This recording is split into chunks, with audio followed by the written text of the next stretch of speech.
Hello students, आज की इस कक्षा के अंदर हम रस के भेदों के बारे में चर्चा करेंगे। पिछली दो कक्षाओं के अंदर हम रस की परिभाषा, रस के 4 अंग, स्थायी भाव, विभाव, अनुभाव और संचारी भाव के बारे में विस्तार में पढ़ चुके हैं। यानी रस 11 रस हैं, उनकी संख्या के विषय में पढ़ चुके हैं और हर 11 रस के अंदर 11 ही स्थायी भाव हैं। एक टेबल के माध्यम से हमने पढ़ा। फिर जो अंग थे वो भी हमने आपका एक टेबल के माध्यम से, एक क्लू के माध्यम से उनको पढ़ाया है और वो इजीली आपको याद भी हो जाएंगे किसके कितने भेद हैं। जैसे मैं कहता हूँ आपके अनुभाव 4 हैं तो सात्विक के कितने भेद हैं? 8 हैं। ऐसे विभाव 2 हैं, अनुभाव कितने थे? 4। संचारी भाव थे 33। स्थायी भाव कितने थे? 11। रस भी 11, स्थायी भाव भी 11। तो अब इस कक्षा के अंदर हम रस के जो भेद हैं उनका विस्तृत व्याख्या करेंगे, उनकी विस्तृत चर्चा करेंगे। तो लिसन केयरफुल स्टूडेंट्स। तो सबसे पहले जो करें हम 11 रसों के अंदर सबसे पहला रस आता है आपका श्रृंगार रस। श्रृंगार सुनने में भी अच्छा लगता है आपको। तो श्रृंगार रस कहाँ कैसे जाता है, कहाँ होता है, कब पैदा होता है, कब प्रकट होता है? श्रृंगार रस कहाँ पर मिलेगा आपको श्रृंगार रस देखने को? जहाँ काव्य के अंदर या नाटक कह दें, या आपने कोई ऐसा दृश्य देखा, आप टीवी के अंदर कोई मूवी देख रहे हो, उस तरह से कह सकते हैं आप। पर परिभाषा तो हम शब्दों में ही बांध देंगे। यानी जहाँ नायक और नायिका के प्रेम का वर्णन होता है वहाँ श्रृंगार रस की उत्पत्ति होती है। यानी वहाँ पर श्रृंगार रस प्रकट होता है। जहाँ नायक नायिका के प्रेम का वर्णन होगा उसे हम श्रृंगार रस कहेंगे, वहाँ पर वो प्रकट होगा। अच्छा, ये परिभाषा हो गई। अब इसके अंदर आपका क्या खास बात रहेगी? इस रस का संबंध नायक नायिका की रति से है, उनके प्रेम से होता है। रति मीन प्रेम। इस रस के अंदर नायक नायिका के प्रेम का वर्णन होगा, उनकी चर्चा होगी। इस रस को कई बार क्वेश्चन पूछ लिया जाता है, रसों का राजा किसे कहा जाता है? यानी श्रृंगार रस को ही रसों का राजा कहा जाता है। इस रस को रसराज भी कहा जाता है, या इस रस को रसपति भी कह सकते हैं हम। ये क्वेश्चन पूछे गए हैं पिछले उसमें आपके परीक्षाओं के अंदर, इसलिए इनको आप करते चलें। श्रृंगार रस में सुखद और दुखद दोनों प्रकार की अनुभूतियाँ होती हैं। यानी सुख भी हम महसूस करते हैं और दुख भी, दोनों प्रकार का अनुभव हमें होता है। और उसी के आधार पर श्रृंगार रस के 2 भेद हो जाते हैं। श्रृंगार रस के 2 भेद देखो। श्रृंगार रस में नायक नायिका के प्रेम का वर्णन होता है। इजी थी परिभाषा। इसको रसपति, रसों का राजा, रसराज भी कहा जाता है।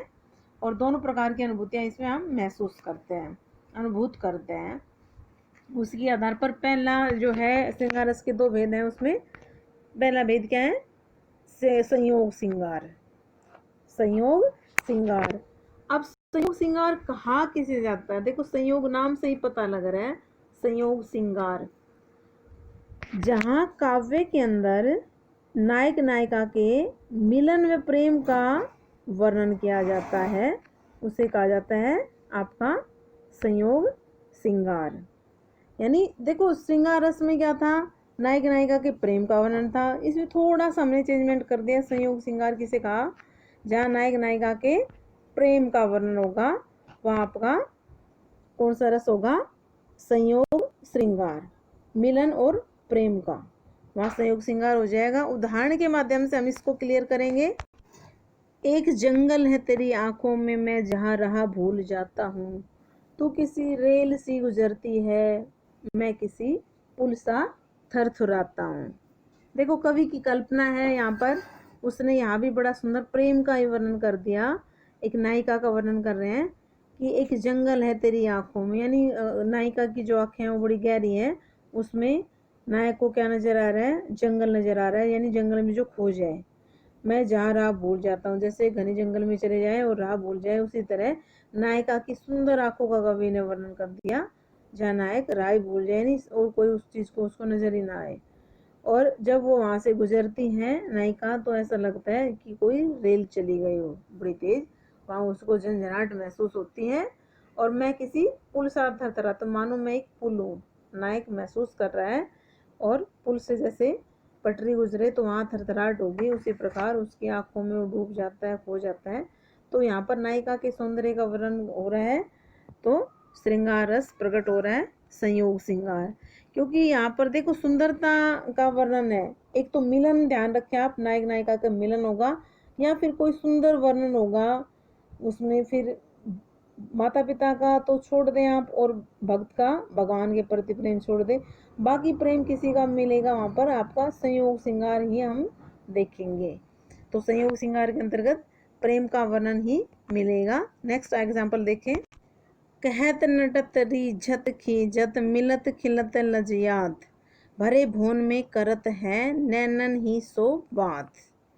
ये आपका सेकेंड एग्जाम्पल है। देखो एक आप ध्यान करें, नोट्स बनाना आपको हर वीडियो से बड़े आपके मेहनत किए हुए हैं, और उसको जितनी मेहनत करोगे आप उतना ही फल पाओगे बेटा। क्योंकि परीक्षा के अंदर परिभाषा पूछी जा सकती है, भेदों के नाम पूछे जा सकते हैं, कितने हैं संख्या में ये पूछा जा सकता है। रस से आपका एक परिभाषा हो सकती है कोई भी रस की, और उसका पूछ लिया जाए भाई, एग्जाम क्वेश्चन पूछ लिया जाए सीधा कि आपका श्रृंगार रस का कोई एक उदाहरण लिखो, तो आपको जो इजी लगता है उस एक उदाहरण को, आपको एक उदाहरण तो जरूर याद होना चाहिए रस का आपको। तो ये आपका सेकंड एग्जांपल देखिए। कहत नटत रीझत खीजत मिलत खिलत लजियात, भरे भोन में करत है नैन ही सो बात। यहाँ पर राधा जी और कृष्ण जी के प्रेम का वर्णन है कि वो कहत नटत रीझत, वो कहती है, मना कर देती है, फिर रीझती है, फिर थोड़ी खींच भी जाती है, फिर मिलने को मन करता है, फिर खिलाने लगती है, फिर शर्मा भी जाती है। भरे भवन में करत है, भरा भवन भरा हुआ है, यानी उसमें महल में, करत नैन सो बात, यानी वो श्री कृष्ण जी को देखकर भवन के अंदर ही आंखों आंखों में बातें करती है, मना करती है, खींचती है, रीझती है, लजाती है, शर्माती है। तो यहाँ पर आपका प्रेम का वर्णन हो गया, सुंदरता का वर्णन हो गया, तो संयोग श्रृंगार हो गया।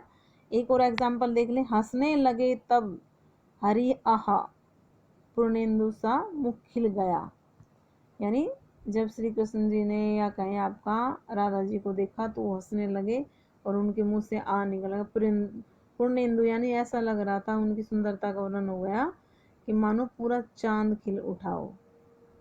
पूर्णेंदु सा मुख खिल गया, उनका मुंह इतना हंस रहा था, यानी खिलखिला रहा था, जैसे मानो पूरा चांद निकल आया हो। तो सुंदरता का वर्णन होने से संयोग श्रृंगार है। फिर आप कोई भी एग्जाम्पल कर सकते हो इन तीनों में से, लर्निंग के लिए आपको जो बेस्ट लगे वो याद करें। तो आपका श्रृंगार का एक भेद हो गया संयोग, दूसरा भेद है इसी का वियोग श्रृंगार। अब वियोग श्रृंगार किसे कहा जाता है? काव्य में जहाँ नायक नायिका के वियोग का वर्णन होता है। देखो वहां पर था संयोग में, जहाँ नायक नायिका के संयोग व प्रेम का वर्णन होता है, यहाँ पर वियोग यानी बिछुड़ने का वर्णन होता है, अलग होने का वर्णन होता है। तो यहाँ पर वियोग श्रृंगार होगा, वहाँ पर वियोग श्रृंगार रस की उपस्थिति होगी। उदाहरण के माध्यम से समझे इसको। निस दिन बरसत नैन हमारे, सदा रहती पावस ऋतु हम पे, जब से शाम सिधारे। यहाँ पर श्री कृष्ण जी जब राधा जी को छोड़कर और गोपियों को छोड़कर राजा बन जाते हैं, वहाँ मथुरा चले जाते हैं, तो वहाँ उनके विरह में वो तड़प रही हैं और वियोग श्रृंगार के उनको अलगाव का वर्णन है।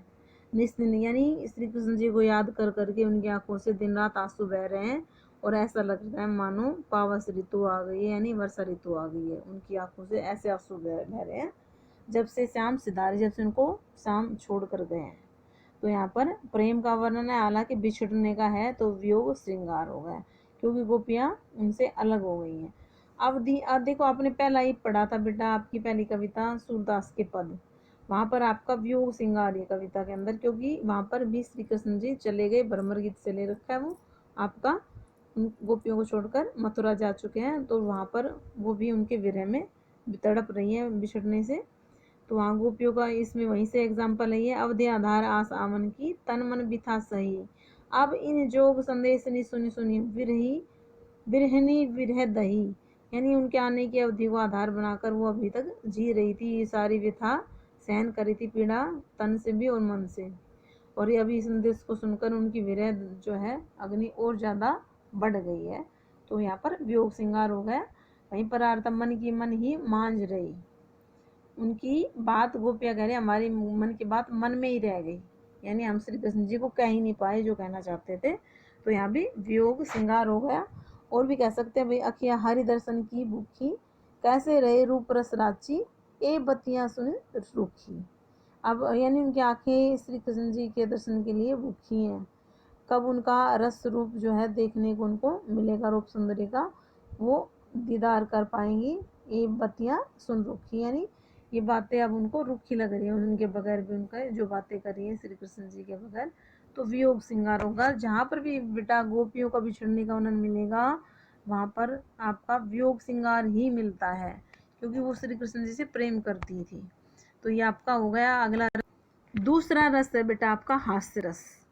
एक पढ़ लिया हमने श्रृंगार रस, जनाई नायिका के प्रेम का, उनकी प्रेम भरी बातों का उनका वर्णन होगा, तो वहाँ श्रृंगार रस होगा। संयोग में मिलने का होगा तो वियोग में आपका बिछुड़ने का, वियोग का वर्णन होगा। अब आपका दूसरा हास्य, नाम से पता लग रहा है, यानी किसी व्यक्ति की विचित्र आकृति देखी हमने, वेशभूषा देखी उसकी, उसका विनोद प्रेम का हंसी मजाक वाला जो स्वभाव है, व्यवहार है, उससे हंसी का भाव उत्पन्न होता है। यानी किसी व्यक्ति की विचित्र आकृति देखी, वेशभूषा और विनोद प्रिय व्यवहार से हंसी का भाव उत्पन्न होता है, वहाँ हास्य रस होता है।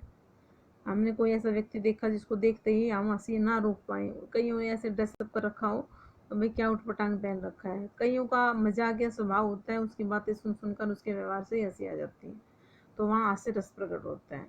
एग्जाम्पल में भी आपका देखें, हाथी जैसी देह है, गेंडे जैसी चाल, तरबूज जैसी खोपड़ी, खरबूजे से गाल।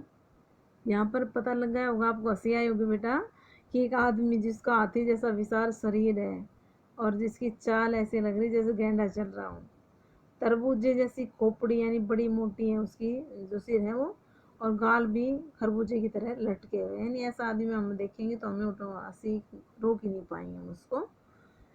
आगे एक और एग्जाम्पल कर लेते हैं, सरकंडे से हाथ पाँव और मटके जैसा पेट, पिचके पिचके गाल दो, मुंह तो इंडिया गेट। यानी एक आदमी ऐसा देखा जिसके हाथ पांव कैसे हैं, बिल्कुल पतले लकीरे जैसे नजर आ रहे हैं, सरकंडे जैसे, और उसका पेट बहुत ज़्यादा मोटा है, गाल उसके पिचके हुए हैं। और ऐसे व्यक्ति को जब हम देखें तो हम अपनी हंसी रोक ही नहीं पाएंगे, मुंह ऐसा लग रहा है जैसे इंडिया गेट है, यानी मुंह काफ़ी बड़ा है। तो ये आपका हास्य रस का एग्जाम्पल हो गया। अब हम अगला रस पढ़ेंगे, करुण रस। जब प्रियजन से हमेशा के लिए बिछुड़ना अथवा उसकी मृत्यु, प्रिय वस्तु का नष्ट होना, धन हानि के कारण जब शोक का भाव उत्पन्न होता है, उसे करुण रस कहते हैं। यानी वहाँ पर करुण रस प्रकट होता है, उसकी अभिव्यक्ति होती है।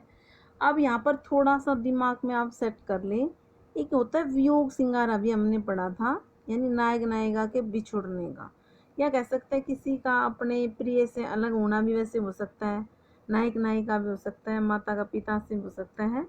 तो वहाँ बिछुड़ना है, यानी वो हमेशा के लिए अलग नहीं हुए, चाहे तो मिल सकते हैं। नायक नायिका यानी आप देखो, गोपियों को छोड़कर श्री कृष्ण जी राजा बन गए, वहाँ चले गए, अगर कृष्ण जी चाहें तो गोपियों से आकर मिल सकते हैं, या गोपियाँ वहाँ जाकर मिल सकती है, वहाँ पर उनका वियोग हुआ है। जबकि करुण रस में क्या होगा, यानी एक की मृत्यु हो जाए, एक प्रियजन की, वो हमेशा के लिए उससे अलग हो गया, उससे बिछुड़ गया, यानी उससे दोबारा मिल ही नहीं सकता, तो वहाँ पर दुख होगा। वहाँ पर भी वियोग में, क्योंकि वहाँ पर दुखद अनुभूति होती है, पर वो कुछ समय के लिए वहाँ पर चाहे तो उस स्थिति को बदल सकते हैं।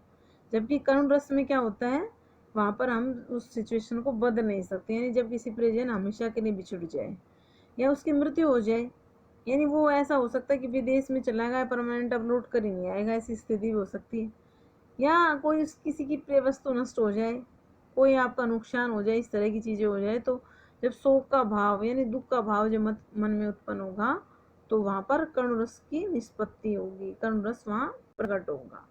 उदाहरण के माध्यम से समझे, मोती जैसे बड़े बड़े टप टप आंसू टपक पड़े, यानी किसी के दुख का ही वर्णन है कि उसकी आंखों से ऐसे निकल रहे थे मोती जैसे बड़े बड़े आंसू, रोई जा रही थी और टप टप गिरे ही जा रहे थे। तो यहाँ पर यानी दुख का, शोक का वर्णन है, शोक का भाव वहाँ पर है, तो करुण रस की उत्पत्ति हो गई। ऐसे आपने जैसे देशभक्ति सॉन्ग है मेरे वतन के लोगों, तो वहाँ पर भी उसको सुनकर भी कहीं ना कहीं हमारा जो है मन पीड़ा से भर जाता है, एक दुख होता है, क्योंकि जो बॉर्डर पर जो गए थे लड़ने सैनिक, वो लौट कर ही नहीं आए वापस, तो उन्हीं का वर्णन है, वो जो कवि प्रदीप के द्वारा लिखा गया है कि ए मेरे वतन के लोगों, जरा आंख में भर लो पानी, जो शहीद हुए हैं उनकी जरा याद करो कुर्बानी।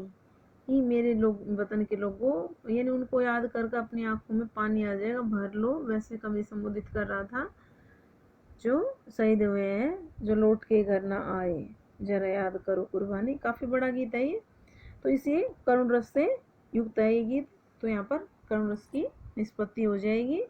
और भी एग्जाम्पल दिए जा सकते हैं, जैसे कौरव का श्राद्ध करने के लिए, यानी रोने को चिता के सामने, शेष अब रह गया है कोई नहीं, एक वृद्धा एक अंधे के सिवा। जब कौरव मर जाते हैं युद्ध के अंदर लड़ते हुए, तो वहाँ पर कौरव में से कोई जीवित नहीं रह जाता, और उनकी चिता के सामने रोने के लिए केवल कौन है? शेष कोई नहीं है, केवल एक वृद्धा और एक अंधा है। वृद्धा यानी गांधारी उसकी माँ, और दूसरा उनके पिता धृतराष्ट्र, और कोई नहीं है। तो यह दुखद वर्णन है, तो कौन सा रस हो जाएगा आपका? करुण रस। ऐसे में कह दो आपका, हाँ राम हाँ प्राण प्यारे, जीवित हूँ रहूं किसके सहारे। जब श्री राम जी श्री राम जी वनवास चल जाते हैं, दशरथ रोते हैं उनके वियोग में, तो वहां पर वर्णन है, तो आपका ये हो जाएगा करुण रस। ऐसे में कह दो, स्वानों को मिलता दूध वस्त्र, पर भूखे बालक अकुलाते हैं, माँ की हड्डी से चिपक ठिठुर, जाडों की रात बिताते हैं। यानी आजकल जो ज़माना ऐसा बदल गया है, स्वान कुत्तों को दूध और कपड़े मिलते हैं पहनने के लिए, पर ऐसे गरीब बच्चे भी हैं जो भूखे मारे व्याकुल और बेचैन रहते हैं, और वो रात को भूखे पेट माँ की मानो हड्डी से, क्योंकि माँ भी कमज़ोर है, उससे चिपक कर वो जाडों की रात के अंदर सो जाते हैं भूखे मारे। तो वहाँ पर एक दुख हमारे मन में आ जाएगा, तो करुण रस प्रकट होगा वहाँ पर। अपना अगला रस देखिए बेटा, रौद्र रस। चौथा रस है बेटा आपका रौद्र रस। रौद्र कहाँ पर होगा ये रस? जब किसी अपराध, अपमान, निंदा या प्रतिशोध के कारण मन में क्रोध का भाव जागृत होगा। यानी किसी का अपमान हो गया, किसी ने अपराध कर दिया, कोई गलत काम कर दिया, किसी ने बुराई की, प्रतिशोध यानी बदला लेने का जब मन में भाव आ जाएगा के कारण जब क्रोध का भाव जागृत होगा, तब रौद्र रस की अभिव्यक्ति होगी। तो रौद्र रस में स्थितियां हो सकती हैं आपकी अपमान, अपराध, निंदा, प्रतिशोध, ये 4 चीजें मेन है, वहीं पर रौद्र रस प्रकट हो जाएगा। दूसरे शब्दों में हम परिभाषा देखो बेटा, एक हर एक रस की दी जा सकती है। अगर परिभाषा दे भाई, उसका स्थायी भाव लेकर चलें, या इसमें अगर कहें भाई, जहाँ आपका क्रोध का भाव, विभाव, अनुभाव, विचारी आदि भावों के साथ प्रकट हो जाए, तब रौद्र रस की अभिव्यक्ति होती है, उत्पत्ति होती है। अब एग्जाम्पल देखें इसका, रौद्र रस कहाँ होगा? ये आपका काव्य में देखें, उस काल मारे क्रोध के तनु कांपने, उसका लगा मानो हवा के जोर से सोता हुआ सागर जगा। अब जब अभिमन्यु की मृत्यु हो जाती है और जब अर्जुन को पता लगता है, तो उस समय उनको बहुत ज़्यादा गुस्सा आ जाता है, और गुस्से के कारण उनका तनु यानी उसका शरीर कांपने लग जाता है। ऐसा कांप रहा था जैसे मानो हवा चलने से सागर का पानी हिल उठा हो, यानी बड़ी तेज से, जैसे सागर में हवा चलेगी तेज तो वहाँ पर पानी जब बड़ा उद्वेलित होगा, उसी तरह उसका गुस्से के मारे उसका शरीर कांपा जा रहा था। तो ये को आपका क्रोध का भाव प्रकट हो रहा है, तो रौद्र रस की उत्पत्ति वहाँ पर हो गई। ऐसे उसी में ही आपका उसी का वर्णन अभिमन्यु के मरने के बाद का ही, श्री कृष्ण के सुन वचन, अर्जुन शोभ से जलने लगे, सब सील अपना भूल कर करतल युगल मलने लगे। यानी जब अभिमन्यु की मृत्यु हो जाती है और श्री कृष्ण जी उनको समझाने लगते हैं कि भाई मत मारो उनको, कोई बात नहीं, तो उनको और ज्यादा गुस्सा आ जाता है। कह रहे अर्जुन शोभ से जलने लगे, शोभ है तो क्रोध, गुस्से से वो और ज्यादा जलने लग जाते हैं कि मुझे क्या कहने लग रहे हैं कि बेटे की मृत्यु भूल जाऊं। सब सील अपना भूल कर, और वो अपने स्वभाव को भूल जाते हैं कि भाई ऐसा नहीं करना चाहिए, और करतल युगल मलने लगे, अपने दोनों हाथों की हथेलियां वो बजाने लग गए और मलने लग गए कि अब ये नहीं हो सकता, मैं उसको मार कर ही मानूंगा। तो यहाँ पर क्रोध उपस्थित हो रहा है, तो रौद्र रस की यहाँ अभिव्यक्ति हुई।